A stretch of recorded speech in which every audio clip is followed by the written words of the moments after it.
أعوذ بالله من الشيطان الرجيم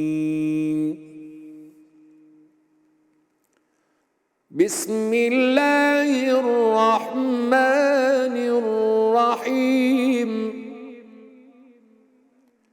قل أعوذ برب الفلق من شر ما خلق ومن شر غاسق إذا وقب ومن شر النفاثات في العقد ومن شر حاسد إذا حسد صدق الله العظيم.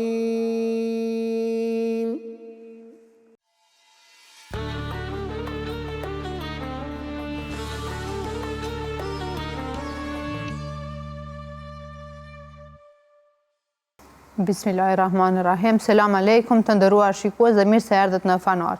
Sonte kam nderin dhe kënaqësinë që ju tregoj se me mua në studio për t'i dhënë zë dhe dritë studios tonë është hoxha i nderuar Ekrem Audiu. Hoxh, mirë se erdhët në Fanar. Mirë se takojmë, faleminderit. Urime muaj i shenjtë i Ramazanit. Urime edhe juve, Allah e bëftë sa më të lehtë pranueshëm për të gjithë. Amin. Hoxh, kam nderin edhe kënaqësinë edhe me shumë dëshirë kisha pas qejf me trajtu një temë me juve, cila është paragjykimet mes, nëse muj me thonë, mes komunitetit islam, muslimanëve. Shpesh hasim në disa probleme të cilat muj me thonë ndoshta janë vetëm mes muslimanëve. Paragjykimet më të mëdha vijnë vetë nga vetë ne. Për shembull, nëse një femër mbulohet, paragjykimet më të mëdha janë prej muslimanëve që supozohet ndoshta ata ish dashtë me qenë ata që e supportojnë atë gru e cila ka vendosur me u mbulu, jo nga për shembull nga fe të tjera, nga pse ekzistojnë këto, se a kemi një term, një diçka që thot feja për këtë? Bismillahirrahmanirrahim. Paragjykimi është njerëzor. Duhet ta kemi parasysh se paragjykimi është prezent edhe evident të secili njeri, të secili grup, komunitet, shoqëri e kështu me radhë. Njerëzit që njihen paragjykohen, mirë po unë konsideroj se paragjykimi merr intensitet atë sa i lëm ne hapësirë. Ndërsa hapësirë e quaj hapësirën mes dy personave që krijohet si mungesë e komunikimit. Kështu që natyrshëm, pra në aspektin e natyrshëm njerëzor, njerëzit paragjykojnë dhe paragjykohen atëherë kur kanë komunikim më të zbehtë, edhe rritet distanca mes tyre. Shumica e paragjykimeve do të flakeshin, do të mënjanoheshin, sikur kjo distancë të ishte më e vogël si rezultat i një komunikimit mirëfillt, pse jo edhe i sqarimit të gjanave, për arsye se njeriu ka prirje të paragjykoj për ato gjana cilat nuk i njeh. Mbase ajo ana e errët njerëzore që ne e quajmë nefs ose ego. Ajo vjen shprehje pikërisht në rast të paragjykimit, ekzistojnë disa transmetime ani pse të kontestueshme në aspektin e saktësisë, por thuhet se paragjykimi është një prej 3 gjanave për të cilat nuk shpëton asnjë njeri. Ndërsa këtu pastaj ka ardhur atë transmetim, megjithatë kur të ndodh paragjykimi, mos e merr për të mirë qenë. I dërguari sallallahu alaihi wasallam ishte ai i cili na dha udhëzime konkrete si në ato qëndrimet, sjelljet, veprimet formale, ashtu edhe në ato qëndrimet cilat mbeten qëndrime ani pse nuk kërkojnë ndonjë veprim të caktuar konkret. Njëherë ai ishte duke ecë me bashkëshorten e tij Safijen, edhe në rrugë u ndesh me 2 persona, u takua me 2 persona, të cilët në momentin që e pan nga larg se i dërguari po vjen me në shoqëri të një femre, ata e shmangën rrugën dhe synuan të largohen Ndërsa ai I bekuar u thiri, tha, ju dy qëndroni aty se dua t'u tregoj diçka. Dhe kur u ndalën u tha, kjo femër që po e shihni me mua është bashkëshortja ime. Ata I thanë, o I dërguari Allahut, por nuk ke nevojë ti të na arsyetosh neve, fundi ti I përzgjedhur I Zotit. Ai tha, unë e kuptoj një gjatë tillë dhe autoriteti mbase nuk ju le të paragjykoni. Megjithatë shejtani çarkullon në damarët e gjakut, sikur se çarkullon gjaku në damar. Kjo në një farë mënyrë na jep të kuptojmë se paragjykimi megjithatë ndodh te njerëzit dhe ka situata të caktuara ku mbase njeriu nuk duhet t'i referohet vetëm komoditetit të ndërgjegjes së vet. Për shembull, të themi, unë jam mirë, jam në rregull, nuk I kam bë askujt keq, nuk kam bë asgjë të keqe në jetën time, pse duhet t'i sqarohem ndonjëanit. Nganjëherë duke qëndruar ashtu si duhet të sqarohesh. Dhe këtë mendoj se në mënyrën më të mirë e kompenzon pra komunikimin mes njerëzve. Nuk janë të gjithë njerëzit paragjykues njëjtë. Ka të atill që udhëzimi mbase e ka bë punën e vet, I ka gëdhënë edhe nuk I lë që domethënë mbi paragjykimet të ndërtojnë qëndrime ose gjykime, dhe një pjesë e tyre sikur janë një lloj sfunxheri I cili I thith të gjitha mendimet negative edhe të liga. Kësaj hasim sot njerëz të cilët jo vetëm që paragjykojnë, se paragjykimi prap do të ishte më I lehtë se sa gjykimi. Ata marrin vendime bazuar në mendimet të tyre ose bazuar në thashëtheme të ndryshme, e të cilat padyshim që ndikojnë shumë negativisht në relacionet ndërnjerëzore. Tash secili prej neve mund të jetë paragjykues, mund të jetë I paragjykuar, kur je paragjykues gjithsesi duhet ndal edhe duhet pas parasysh atë që e thot Allahu I madhruar në Kur'anin famadh, shumica e paragjykimeve janë mëkat, edhe nëse vërtet e zë veten, e kap veten në situatë të paragjykuesit, ndalo edhe sheh ajo çka po mendon ti, a është diçka, a është dije, a është informacion, a është qëndrim I bazuar në fakte të pamohueshme dhe në dëshmi të cilat nuk mund të mohohen, apo thjesht është një mendim I cili ka ardhur edhe ti vetë mund të mos e dish për nga ka ardhur. Edhe në këtë rast ti ndalesh edhe thu kjo është paragjykim, edhe paragjykimi është mëkat, edhe përpiqesh me çdo kusht ta flakësh nga koka jote. Në anën tjetër mund të jesh I paragjykuar si person, këtu rolin më të mirën edhe më të madhin padyshim që e ka sabri. Njeriu duhet të pajtohet me realitetin cilin bota jeton. Kur them të pajtohet, domethënë ta kuptosh si realitet, edhe ta dish se kjo është bota, ndërsa luftimin e paragjykimeve pastaj njeriu e bën gjithsesi edhe në ato mënyrat të cilat edhe I përmendëm më herët. Mirë, po nëse njerëzit më të mirë që I ka pas njerëzimi të përzgjedhurit e Zotit, që janë të dërguarit e Tij, pejgamberët e Tij, kanë qenë jo vetëm të paragjykuar, ata kanë qenë edhe të luftuar, ata kanë qenë edhe të akuzuar pa të drejtë, edhe ata kanë qenë, domethënë, është shpif në llogaritë tyre e kështu me radhë. Megjithatë ata e kanë kuptuar se jeta është kësaj edhe kështu mbetet derisa të frymojnë njerëzit në fytyrën e tokës. Janë pajtu në një farë mënyre me këtë dhe kanë vazhduar punën edhe angazhimin e tyre. Mendoj që edhe ne duhet të frymëzohemi prej veprimtarisë tyre, ashtu që në të gjitha vendimet tona, në të gjitha veprimet tona, ta kuptojmë se paragjykimet nganjëherë mund të jenë të dëmshme edhe për neve, domethënë që na paragjykojnë.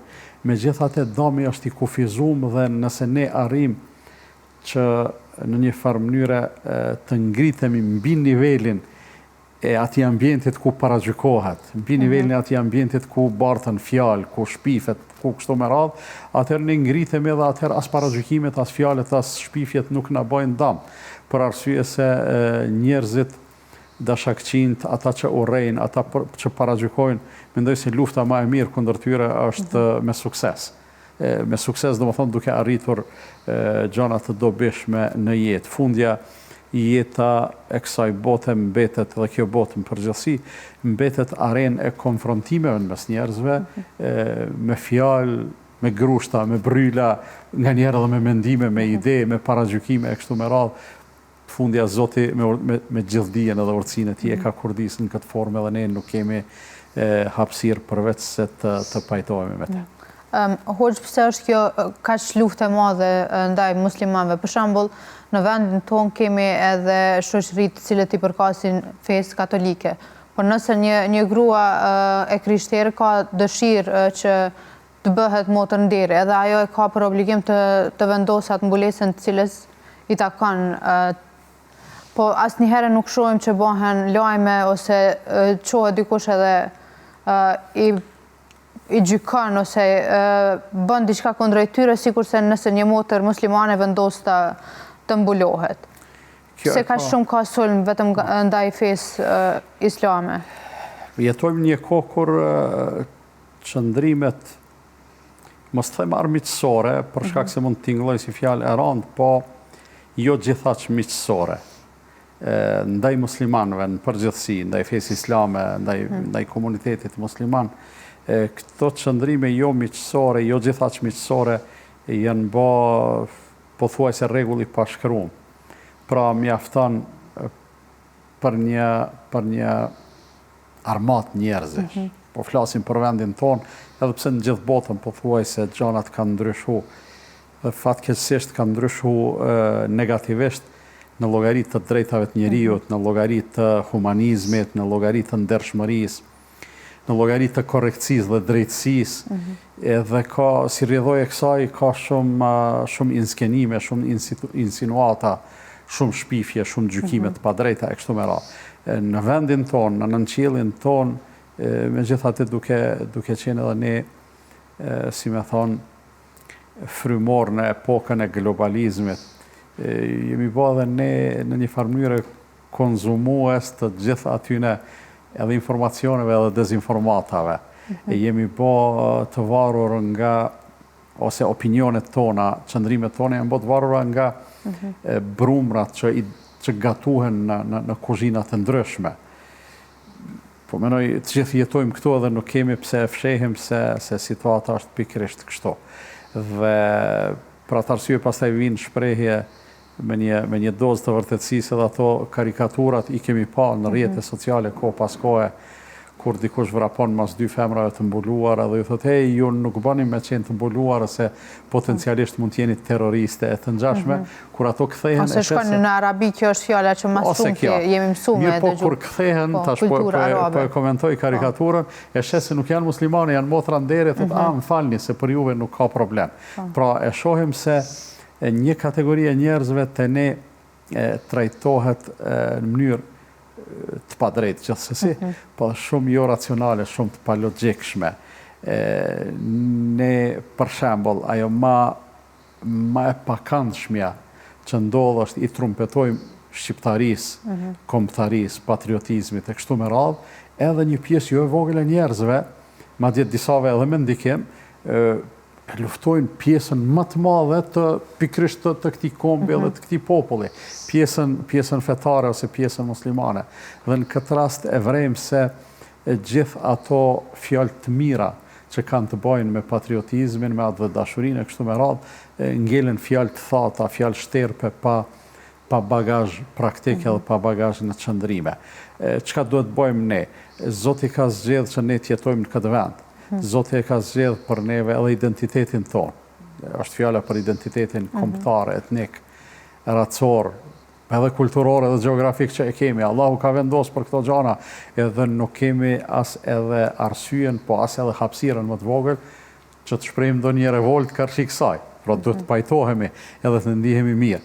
Identitetin fetar e kemi zgjedhur vetë. Përderisa e kemi zgjedhur vetë, edhe aty duhet të ndihemi komod edhe krenar. Krenaria dhe mburja dallojnë, se mburja është një lloj parakushti i arrogancës, ndërsa krenaria është që njeriu të ndihet komod me atë që është edhe të mos ndihet i kompleksuar. Prap po kthehen te komunikimi për luftimin e paragjykimeve. Neve si shoqërinë përgjithësi na mungon komunikimi. Edhe atëherë kur komunikojmë ndërmjet vete me paragjykime, edhe e shohim se ajo gjuha e mosdurimit, për mos me thonë gjuha e urrejtjes, nuk është e përhapur vetëm në relacion me komunitetin fetar musliman. Shifet i gjuhën e politikës, shihet gjuhën e medjave, fatkeqësisht, gjuhën e të ashtu quajturave analiza që i bëhen jetës son, të fillu për i politikës, vazhdo të sporti, vazhdo të çdo gjë tjetër, e sheh se sa ka mlef në atë mënyrë të komunikime. Ndërsa Allahu i madhruar në të gjitha rrethanat prej neve si musliman kërkon që sidomos te komunikimi të jemi shumë të vëmendshëm dhe të kujdesshëm, edhe për njerëzit të zgjedhin fjalët më të mira dhe më të bukura. Dhe njerëzve foljoni fjalë të mira. Madje edhe në rast mos pajtime, kur kemi me dikën ndonjë debat polemik që mund të shkojë në nivele madje të elektrizuara, megjithatë Allahu i madhruar thotë wajadilhum billati hiya ahsan, me ta polemizon në mënyrën më të bukur. Përderisa nuk flasim bukur edhe mirë me njëri tjetrin, përderisa mos pajtimet tona, çndrimet tona të ndryshme, nuk i formulojmë, edhe nëse si formulojmë me dashni, të paktën t'i formulojmë pa mlef edhe pa urrëtie, kur s'kena me mujtë më marrë vesh, për arsye se dy njerëz mirën vesh nëse e dëgjojnë njëri tjetrin, por nuk mirën vesh nëse njëri flet e ai tjetri mendon çka më i thon, çysh më ia kthy edhe çysh më ia mujt në një farë mënyre. Respektivisht dëshira, prirja e çdo njerit vetëm për të dominu na bën shumë rezistent edhe ndaj të vërtetës në situata të caktuara. E vërteta nuk identifikohet me njerëz, me individ, aq më pak. Njerëzit edhe individat identifikohen me të vërtetën. Ti mund ta kesh një të vërtetë, por mund të mos jetë tërë e vërteta me ty. Si rrjedhoj, gjithmonë ki nevojë të dëgjosh, të kesh konsiderat për tjetrin, edhe nëse nuk pajtohesh, pra dhe mos pajtime ka një lloj etike. Më duhet të them se si shoqëri kemi shumë nevojë që të mirë kuptohemi, që të komunikojmë, që të respektohemi, që të mos urrehemi. Edhe nëse nuk kultivojmë dashuri dhe respekt për njëri tjetrin, të paktën urrëtitjen duhet ta flakim nga jeta jone dhe nga mënyra jone e komunikimit. Ende jetojmë në një atmosferë në cilën dominon harmonia. Pra, mos pajtimet janë evidente, gjuha e papranueshme është evidente, mirë, po përçarja nuk ka ndodhur, por nëse do të më pyesje, a mendoj se jemi në prag të përçarjes, mendoj se koxhamati jemi në prag edhe të rrezikum prej saj, por lut Zotin që të na mbrojë, se përçarja është e keqe. Kur ndodhin ato reflektimet ose manifestimet konkrete të përçarjes, ato shndrohen në armiqësi. Kur shndrohen në armiqësi, atëherë pasojat padyshim që përveç që janë të mëdha, janë edhe të pariparueshme. Hoxh, shpesh temat cilat i trajtoj në fanar, kam dëshirë që të nxjerr një mesazh edhe krejt ata që na ndjekin me reflektu edhe me gjetë, ndoshta se shpesh herë nuk e dim që e kemi një tmet derisa e dëgjojmë dikon të e përmend atë tmet. Si jo në këtë rast isha du mendu që më duket edhe unë paragjykova pak, sepse personalisht nuk e njoh një motër ndjerë dhe nuk e di pse mendoj që ato e kanë jetën e lehtë dhe ato nuk marrin paragjykime si një gratë me mbulesa, edhe fillova pak me u ndi keq. Po tash në këtë rast, cilat janë disa vepra që na ndoshta duhet me i bo për me qenë më pak paragjykues, për krejt ata që... Fillimisht më lejo të komentoj pak në këtë që the. Ne kur nuk i dim hallet e tjetrit, për atë arsye hallet tona na duken më të mëdha edhe më serioze. Megjithatë, unë mendoj se njerëzit në përgjithësi paragjykohen, disa shoqëri e kanë ndoshta edhe një edukat kolektive pak më në nivel edhe domethënë pak më pak ndikohen prej atyre gjanave. Qysh me i luftu paragjykimet, qysh me ngrit veten mbi nivelin e paragjykimeve. Duhet të edukohemi. Duhet të edukohemi me diçka. Për arsye se mundet dikush mos me u pajtu nëse them duhet të edukohemi me shpallje, me fjalë të Zotit, me praktikën e pejgamberit sallallahu alaihi wasallam. Edhe e them me përgjegjësi të plot, edhe e them me komoditet, që për një mend nëse do të edukoheshim me fjalët e Allahut, edhe me udhëzimet e të dërguarit të përzgjedhurit të tij, Muhamedit alayhis salam, sigurisht që kjo do të ishte edukata më e mirë, edukat afër të përkryerës. Mirë, po çdo lloj edukate që është pozitive, e mirë dhe edhe dobiprurse, do të duhet ta aplikonim jetën tonë. Edhe dikush që nëse, po e zomë, nuk e ndinë vetën musliman, ose e ndinë vetën musliman, po i duket se nuk është për këtë shekull të edukohemi me Kur'an. Në rregull, edukohu me diçka. Edukohu familjen tonë me diçka, edukohu fëmijët tu me diçka. Për arsye se rreziqet cilat na rrezikojnë, na kërcënojnë. Sikur se janë të gjitha dukurit negative, por disa që janë më evidente, për shembull keqpërdorimi me lëndë narkotike. Është rrezik i cili të gjithë fëmijët e vendit ton i rrezikon, pavarësisht të familjet e tyre dhe prindrit e tyre çfarë identiteti kanë, ose çfarë besimi kanë, ose kështu me radhë. Dhe janë rreziqe me të cilat përballemi ne të gjithë së bashku. Sikurse kemi pas këto vitet e fundit 2 herë, patëm edhe si vjet përmbytje. Nëse në lagjën time ndodhin përmbytje ose rrezikojnë ndodhin përmbytje, atëherë nuk do të me zgjedhë vetëm ata fëmijë me të cilët pajtohem çdo gjë. E kemi besimin e njëjtë, e kemi gjuhën e njëjtë, edhe hajde tash dalim vetëm na ta sigurojmë lagjën. Jo, të gjithë, pavarësisht për arsye se rreziku është i të gjithëve. Andaj kemi ne shumë gjëra me të cilat duhet të përballemi bashkërisht, kolektivisht, si rreziqe që janë nuk e kursejnë as njënin, as tjetrin, as të bardhin, as të zion, as muslimanin, as jo muslimanin, dhe kësaj fronti i rezistencës ndaj këtyne rreziqeve duhet të jetë i përbashkët. Në fund ditës, pastaj secili do të shkojë në shtëpinë e vet, muslimani do të shkojë ta falë yacin, akshamin ose yacin, ai tjetri do të shkojë në shtëpinë e vet për t'i bërë lutjet e veta, ose për të mos i bërë lutjet fare, ose kështu me radhë, edhe secili pastaj në aspektin shpirtëror e gjen një orientim. Për këto gjëra s'kemi pse përçahemi, ndërsa kemi plot gjëra tjera për të cilat deshëm apo s'deshëm ta pranojmë, kemi nevojë, madje e kemi borxh që të bashkëpunojmë, që të kooperojmë, për arsye se e kemi nën qiellin e përbashkët, e kemi tokën e përbashkët, e kemi gjuhën, kulturën e plot gjëra. Pa edukim të mirëfillt, edhe pa edukat, edhe mirësjellje, këto gjëra nuk të i kalohen. Vjen keq të marr shembuj, po megjithatë me shembuj qartësohen edhe ligjërimet më mirë.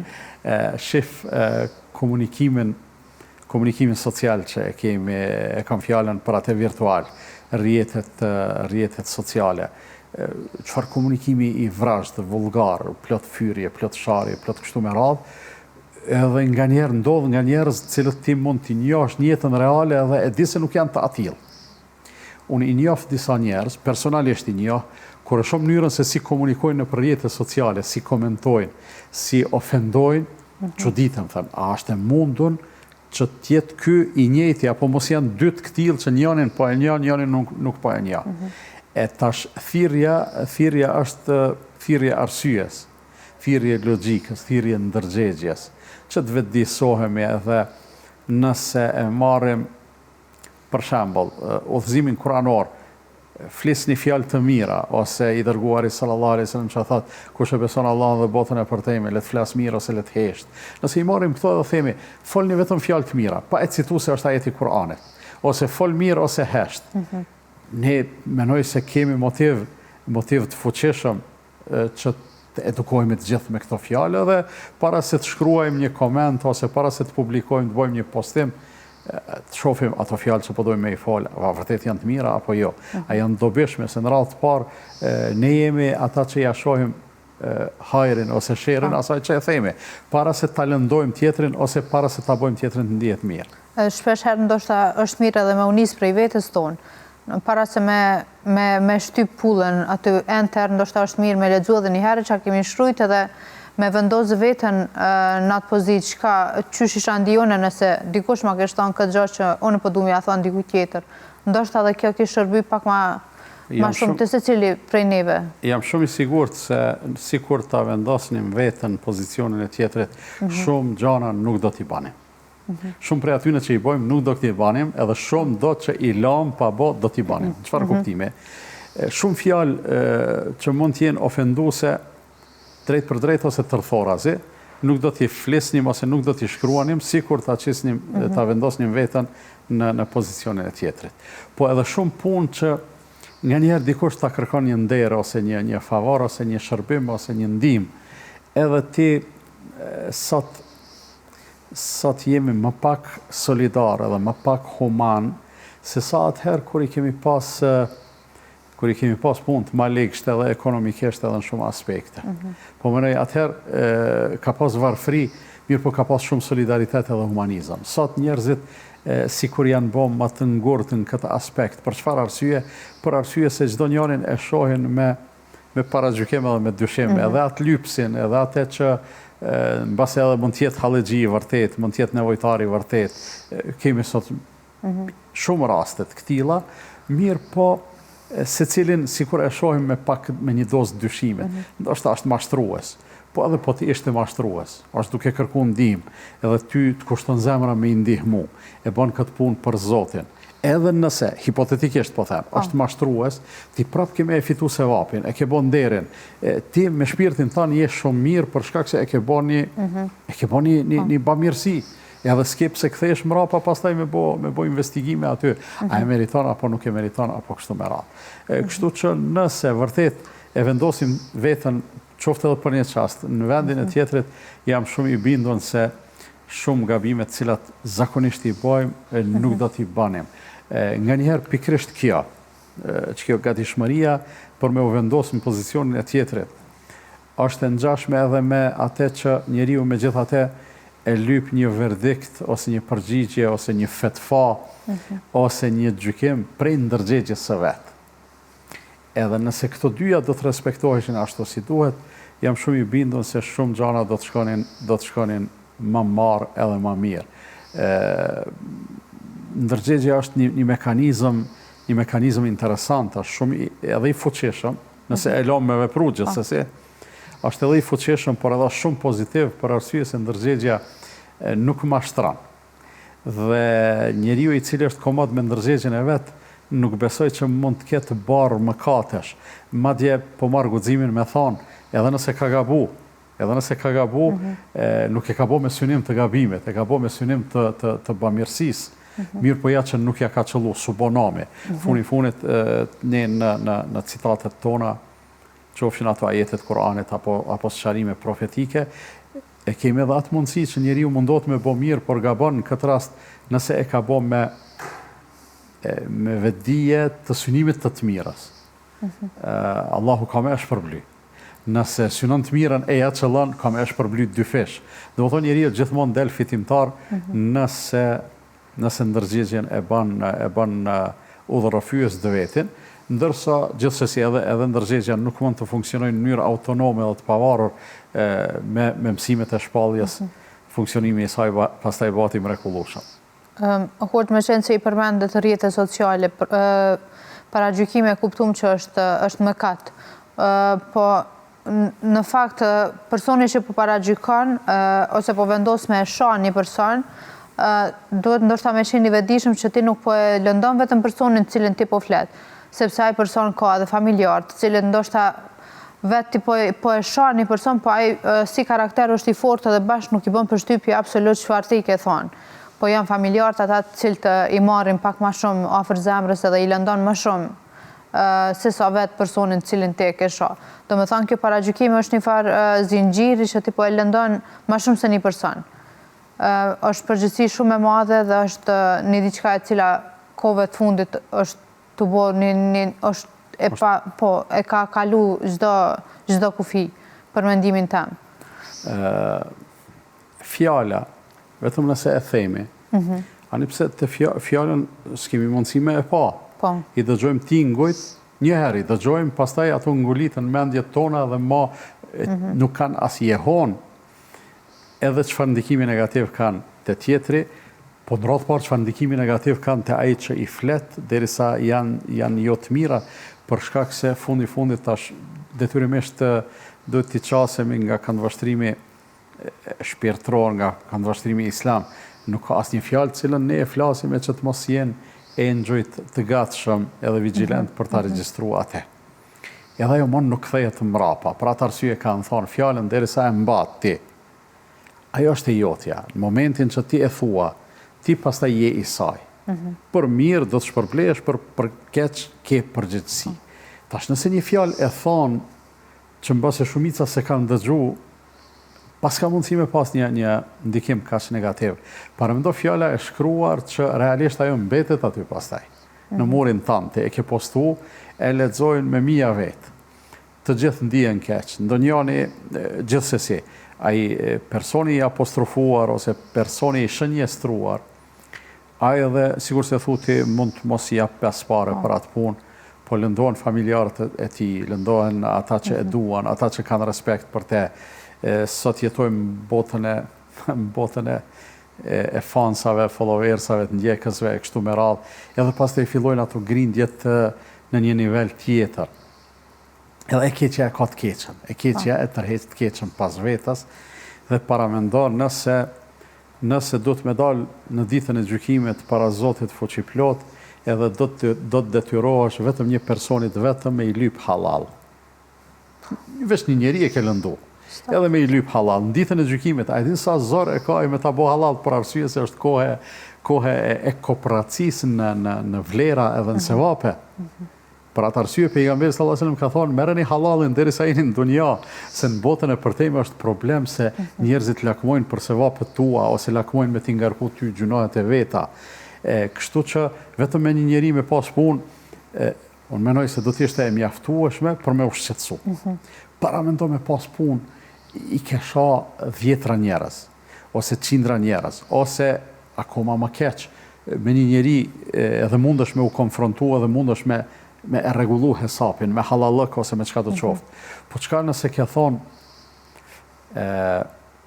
këta janë kështu, e ke përfshin një komunitet, jo pra një emën të përveçën, po ke folë për shembull për muslimanat, ke folë për fetarët, ke folë për çlirimtarët, ke folë për njerëzit e ndershëm, po edhe për njerëzit e pandershëm, nëse eventualisht dikush është i pandershëm, pse duhesh ti me bo gjykatësin për te, pse duhesh ti me folë edhe me vlerësua te, absolutisht, për arsye se vlerësimi jot, ai ndoshta mëkati i tij është kaq, vlerësimi jot e te i kalon atë. Çka do t'i bësh asaj pjesës shtesë?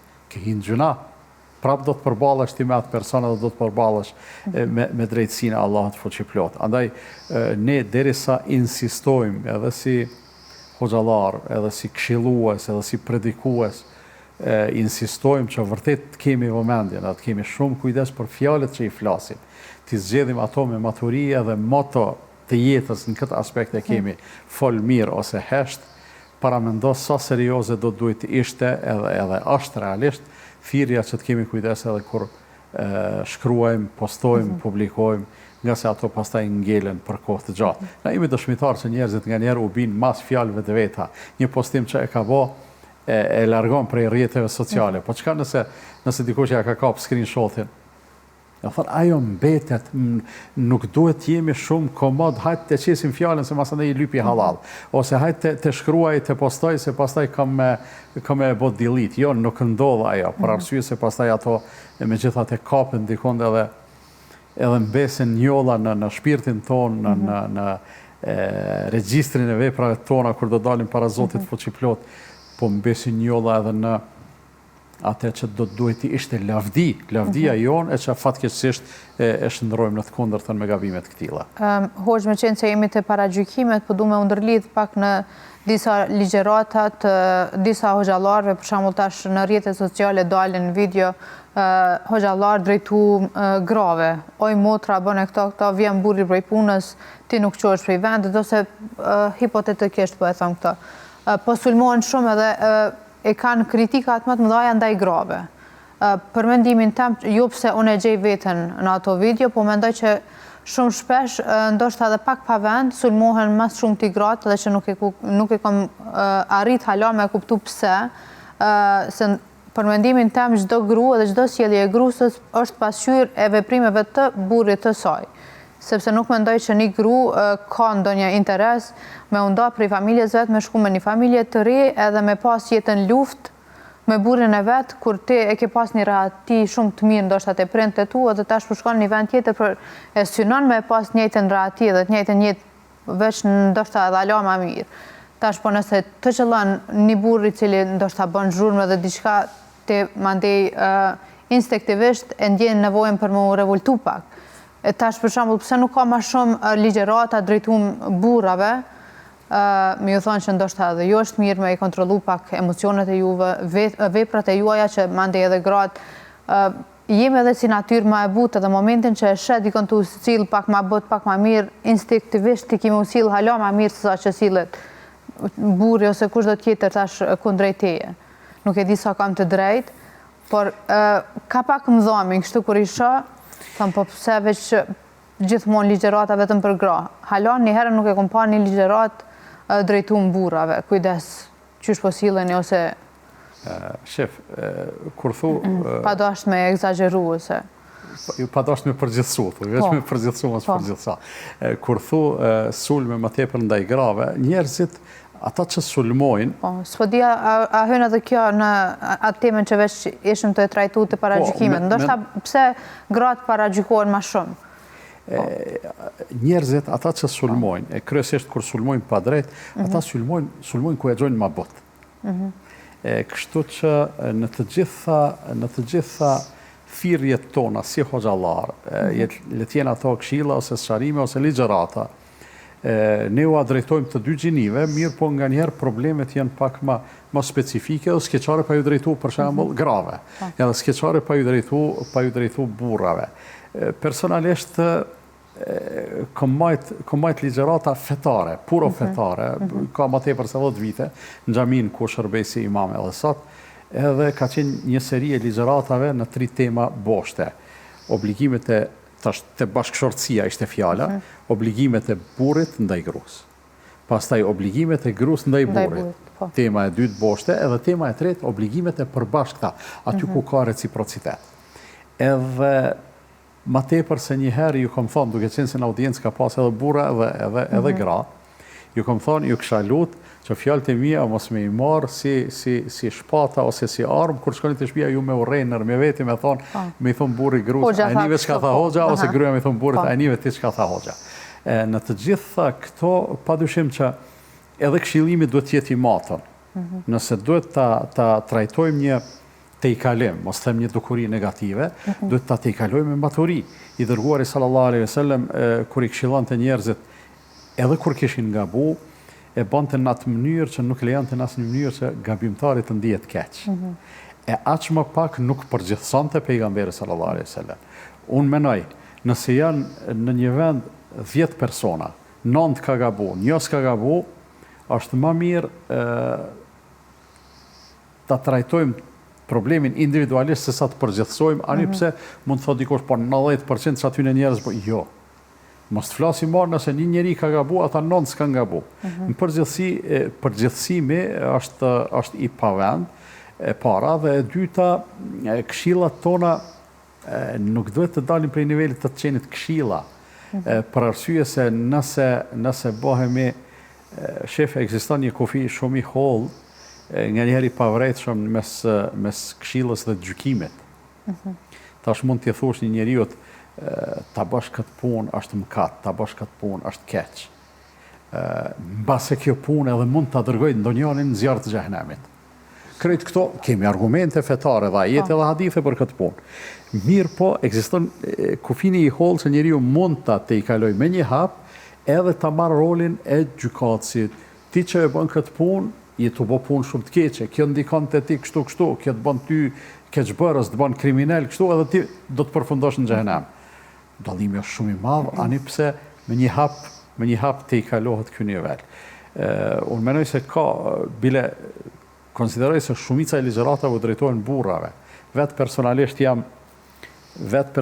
jam autori asaj thonjes famshme, nuk e di ti a e ke dëgjuar se ke dëgjuar, po edhe për këtë arsye ma shumë marr kritika për burrave se për grave, them një burr për qenë burr i mirë, certifikatën e nënshkruan gruaja.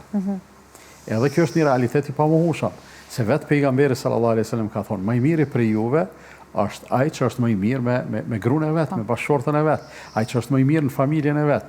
Edhe shumë lehtë është me një të huaj jabanxhi Edhe shok mund ta kesh, por rrin 15 minuta në ditë ose një javë me te. Shumë lehtë është me u bë burr i mirë për 15 minuta. Mirë është vështirë me u bë burr i mirë 16 orë ose 20 orë që kime nejtë në shtëpi.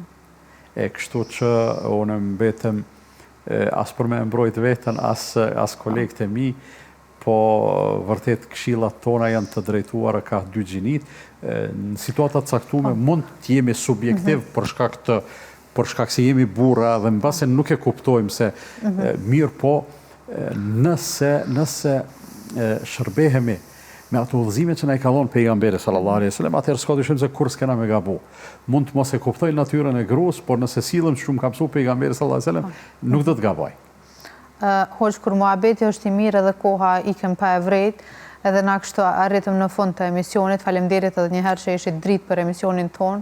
Allah ju shpërbleft, agjerim të lehtë e të pranuar inshallah. Faleminderit edhe juve për konsideratën, për ftesën. Jam shumë i bindur që në këtë studio ka pas edhe musafir tjerë, të gjithë, madje besoj që kanë thonë fjalë të mira, shumica mbas edhe më të mira se unë që i kam thonë. Ishte një përpjekje për të ndryshuar diçka, inshallah ja kemi dalë. Faleminderit edhe për urimet, pasit edhe ju një Ramazan plot bereqete, mirësi, qofshim të pranuar tek Allahu fuqishëm. Të nderuar shikues, erdhëm krejt në fund të emisionit, po shpresoj që keni arrit me marrë sadopak mesazh nga studio jon. Mirë mbetçi, iftar të këndshëm dhe mirë takohemi në emisionin tjetër të Fanarit. Natën e mirë.